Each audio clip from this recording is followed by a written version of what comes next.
everyone, it's Emily. Welcome back on my channel. Today's video is going to be kind of a mix of two type of videos. I'm going to be recommending you some great books for summer, while at the same time just letting you know books that I'm interested in reading this summer. So kind of a big, like, maybe you would be also interested type of video. So I am separating it in categories. For example, the first category is going to be contemporary books. I'm not doing any like fantasy sci-fi books because, to be honest, every month, every season is the perfect time in my opinion for those. So I wanted to go towards the ones that I tend to gravitate towards more during the summer, so summer reads. So first category, like I was saying, is going to be contemporary. So I'm going to give you a few recommendations to start with and then just mention a couple ones that I'm hoping to get to this summer. I'm not a biggest reader of like romance books, and none of these are like mainly about this. It's like more like coming of age type of thing, but turns out all of them have at least a little something. In my opinion, the four that I'm going to be recommending, if you liked / have read one of them, you will love the other ones too, because even though they're not like exactly the same, they are similar. You might have catch a glance of this book. This is Aristotle and Dante Discovered the Secrets of the Universe by Benjamin Elias. This book is a coming of age type of book, and it happens during the summer, which I'm just realizing now, again, even better for a summer read. You're kind of following friendships between Dante and Aristotle, and I mean, I don't want to say more. I feel like contemporaries, you shouldn't know too much as you go into them because it's not like crazy things happen. So I would highly recommend this book. I just wanted to give a special shout out to two books I literally just finished this month, but I want to share the love, and I feel like the summer would be the perfect time to read them. There is Simon versus the Homo sapien Agenda, where you're following Simon, a 16-year-old, as they say in the back, not so openly gay, and he's basically being blackmailed because someone found out that he has like an email relationship with another boy, so things ensue. Also wanted to give a special shout out to We Are the Ants by Sean David Hutchinson. I thought it was a sci-fi, but after reading it, I mean, it's not a sci-fi. This is totally contemporary, which is why I'm including it in this video. I feel like there's a lot of like difficult subjects that are mentioned, like suicide, mental illness, and I definitely highly recommend this book. In this book, you're following a teenage boy. His ex-boyfriend killed himself. There's a lot of issues at home, and like everything is happening at the same time for him. And while these things are happening, he's being abducted by aliens. But I still stand by my word, this is a contemporary. And then my last quick recommendation would be I'll Give You the Sun by Jandy Nelson.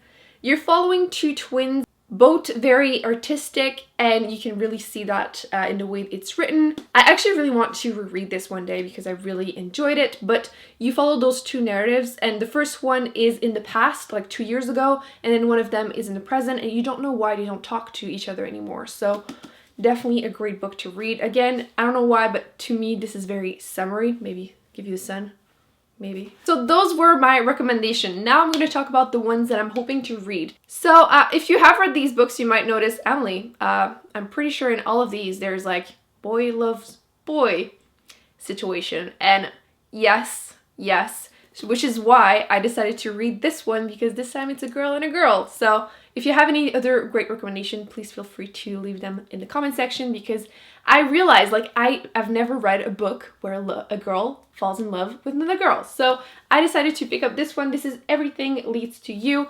It's basically all I know, to be honest, but I'm really ready for this. And it's like I don't have a lot of books that are pink, and for some reason this is making me very excited. To be honest, the next one I don't know anything about. I just know that it said Beach Lane, and I'm like, yes, I'm ready for the beach. During the summer, I tend to grab the books at my library sales that are like 25 cents, and as soon as they just seem like chiclets, I'm like, this is summer. It's a time that I'm going to be reading these type of books at the beach. So I grabbed this one. This one is by Minnesota Cruz. Ooh, I'm so bad with this. I just know that it happens during the summer, and there are some female friendships, so I swear this video is gonna give the impression that I'm so into like love stories and contemporary, but like it's literally the only time of the year that I'm into them, so I go crazy during the summer. I don't know why. But I have also picked up To All the Boys I've Loved Before by Jenny On, and I've heard so many people talking about it recently because I believe the third and final book in that series came out, and you're following a girl who every time she has a crush, she will write a letter to said boy and just never mail it, never talk about it, just in a way of like getting rid of that crush. and then accidentally one day all those letters are sent and she has to deal with the consequences. I'm into it. I'm ready for this. One author that has been recommended to me as the perfect like books for the summer is Morgan Matson. So I picked up 2 of her books to read this summer. You have The Unexpected Everything, and then you have Since You've Been Gone. I believe this one you're following a young girl who his father is working in politics or something, and her plans for the summer are just screwed up and she ends up just walking dogs, which you can see in the cover, which, okay. And in this one, I believe the best friend of the main character is gone for the summer and her friend just leaves her a bucket list or something. I think that's the stories, but again, great summer recommendations. I feel like this video is going to be way too long, so I'm going to go through the next ones really quickly. The first one that's been recommended to me and I saw at Value Village, so I grabbed it. It's Where Do You Go, Bernadette by Maria Semple. And then the next one is The Serpent King by Jeff Zetners. Next category is thrillers, and during the summer, towards the fall, that's when I just go crazy for anything that is thriller, mystery, horror. It's just something I'm into. I feel like they're like usually fast-paced and perfect for the beach or just laying out in the sun or whatever. So I have 2 recommendations. The first one is Big Little Lies by Liane Moriarty. There is a TV show, but the book is so much better. And even though there's some really serious subject here, like there's a murder and there's some violence and some rape, but since it happens close to the beach for some reason, in my head it's very summery, beachy. That description is not good, but you're following multiple women that have kids that are just starting out school, and I love the friendships in there. I definitely liked Madeline character. She was just so funny, so definitely a good book to read during the summer. I just read it. I had planned to put it in here as in like, oh, something I want to read, but I do want to talk about it because even though the writing style wasn't for me, I still think a lot of people would enjoy it, and it is We Were Liars by E. Lockhart. And it felt so summery because you're following the characters that go every summer to their private islands and their mansions, but the whole family is there every year-ish, and you're following some type of thriller mystery going on at the same time. But for some reason that really, like, I could relate to this. Well, I couldn't relate to the private island and the mansions, but I mean going to see your family every summer and just camping and everything, that's something I could relate to. So I feel like this is the perfect summer read because of this. But the writing, it's something that you're either going to be into or not. Unfortunately, wasn't my favorite, but I still think a lot of people would enjoy this. So those were my recommendations, and now I have 2 books that I'm hoping to get to. The first one is Agatha Christie, And Then There Were None. I started reading this a while ago, and for some reason I put it down and never finished it, but again, it's close to water. Apparently, that's all it takes for me to think it's summery, but I really want to get to this summer. And the next one is from the same author as Big Little Lie. This one is another of her book. It's The Husband's Secret. So for some reason, I mean, the cover kind of looks summery too, but I just wanted to read more thrillers, and since I really enjoy this one, I thought, why not grab this one from Value Village too?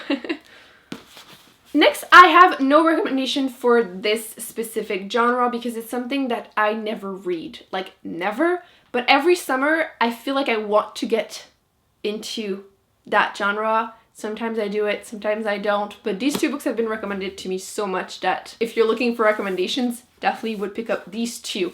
Both of them are historical fiction. And these are the books. You get The Nightingale by Kristen Hanna, and then there's All the Light We Cannot See by Anthony Doerr.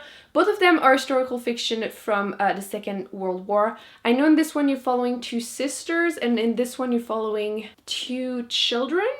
I don't know much more. All I know is that I shouldn't read both of them in the same month because I'm going to start confusing them, but I really want to get to read some historical fiction this summer, and hopefully I will pick up 1 or 2 of them. Last but not least, it's a series. I read the first one, so I'm including that as the recommendation, and the other one is what I'm hoping to read / just continue reading that series. The category is magical realism because for some reason it's not necessarily the genre that I just go for a lot, but I feel again, summer, it's like a little contemporary but with a little bit of a twist, which I should in theory like. So I would recommend The Raven Boys by Maggie Stiefvater. This book is so hard to describe because technically it's like described as you're following a girl that whenever she kisses her first true love, you will die. but there's so much more to it than that. But I mean, it's so hard to describe at the same time. So I did enjoy it, maybe not as much as everyone seems to enjoy it, but I would recommend it if that's something that you are into. But this summer, I'm hoping to actually continue and read the second one, which is The Dream Thieves. Again, Maggie Stiefvater, obviously, same series. But yeah, so this was my last category. Do you have any great recommendation for magical realism? Because for some reason, every time I try to pick one up, I just never love it. So I'm hoping that the second one will be something that I'm into. Well, this was a very long video. I really hope you enjoyed this. Don't forget to let me know in the comments what are your favorite books to read during the summer. Do you have a specific genre you tend to gravitate towards? Do you have any opinions on the books that I recommended or the ones that I'm hoping to read? Do you think I'm gonna like them, not like them? Let me know. Don't forget to give this video a big thumbs up and to subscribe and not miss any future videos, and I will see you in my next one. Bye.